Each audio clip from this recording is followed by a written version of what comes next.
Hey guys, welcome back to my channel. It's me, Irvin, with another manga volume review. This is going to be on the 6th volume of The Promised Neverland.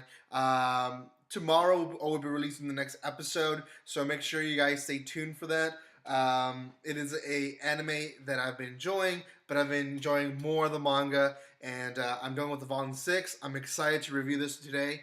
Before I continue, I want to say a few things. One, if you haven't done so, subscribe to my channel, hit that bell button if you guys want to know when I go live or when I upload videos, just like this one. Secondly, if you haven't checked out my first 5 volume reviews, go check those out in my channel. You can watch those and learn more about this series. Third of all, if you want to buy some cheap manga, especially where I bought this one, there's a link down there below to Write Stuff. So make sure you check out that website through my link, and you'll be able to get some nice discounts.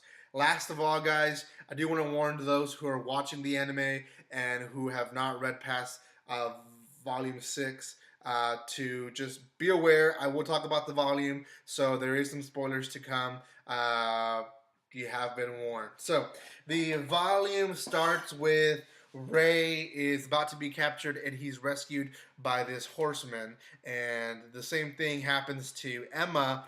She faints because she's being stupid, and she's rescued by this little figure that at the end of volume 5, I could have sworn it was going to be Norman. Now, it turns out that these two figures end up being covered up because they're actual demons.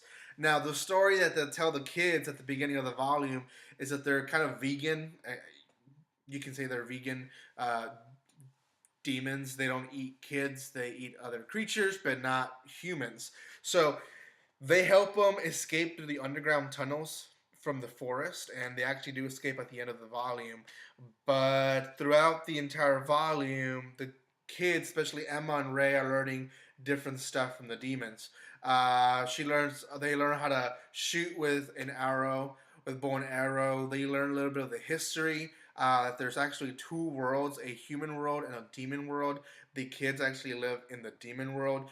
So really, most of the stuff outside of the farm is demons.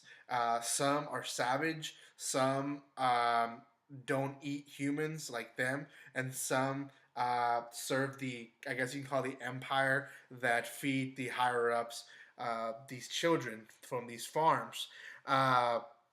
They learn other stuff like the flower that we see. We saw uh, Connie die, and we saw Sister Crone die. They kind of stab them with this flower. Well, this flower sucks up all the blood from the creature, and it's kind of a ritual they do to kind of bless the god and thank the god for the meal that they're about to eat.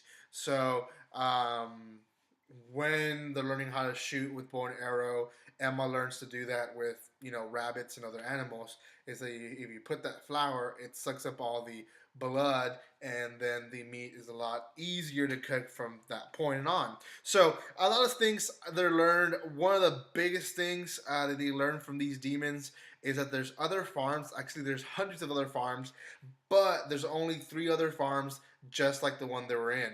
The rest of the farms are kids that are mass produced, and they're just kept fed through tubes, and that's it. Then they go into and they get killed at a certain age, and they're meat to feed demons. So they kind of treat them like we treat cows and chickens. They're just mass produced. They have they don't learn how to read. They don't learn how to think. They don't learn their language. They can't speak. They can't read. They can't do anything. They don't even get any physical activity. So even if they do try to escape, which these demons I don't think I've heard of anyone trying to escape from these farms. They get captured quickly, and they're just mass produced. Like they have no feelings and no thoughts whatsoever. So kind of a creepy thought to put on kids, but that's just the world they're living in. They were special to be in one of the 4 farms that actually raise kids in a loving way and give them the feelings and the mechanisms of learning how to do stuff. So at the end, we learn that the demons, or at least one of the demons, had second meaning of what to do, is that he wants these kids to escape and mass produce wild humans so that the demons can then hunt freely and eat humans without having to buy. So he actually wasn't saving them because he doesn't eat humans. He was saving them because he really, really wants to hunt for kids and for humans.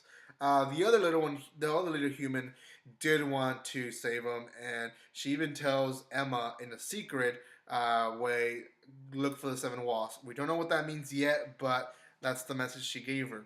The other, again, taller demon goes and kills off the demons that are chasing the kids. I don't know, other than him being seen trying to save the kids. I don't know why else he went and killed them. I guess we'll learn more about them eventually. The kids do get to their destination, and they quickly find out that the destination, the pen kind of switches on them, and they make it where they find a map on the pen, and they find an opening. They go through tunnels, they find a bunch of rooms, and they see a guy in a room, and the guy said, "Hey, let's talk." And that's it. That's the end of the volume. I'm gonna guess this guy is Mr. Minerva, or he works for Mr. Minerva. I could be wrong. I don't know. He did call the place a refugee.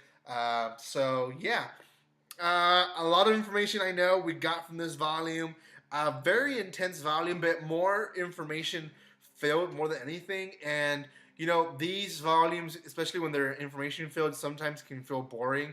But because they just showed us of what the world is like and the reality that they're facing and how well it is written, I'm gonna give this one an 8.5 out of 10. If you're not looking for the information, this might be a volume that you might want to skip. It has a lot of information about the world. Doesn't really have a lot of action scenes per se. It's information after information, and I really enjoyed that.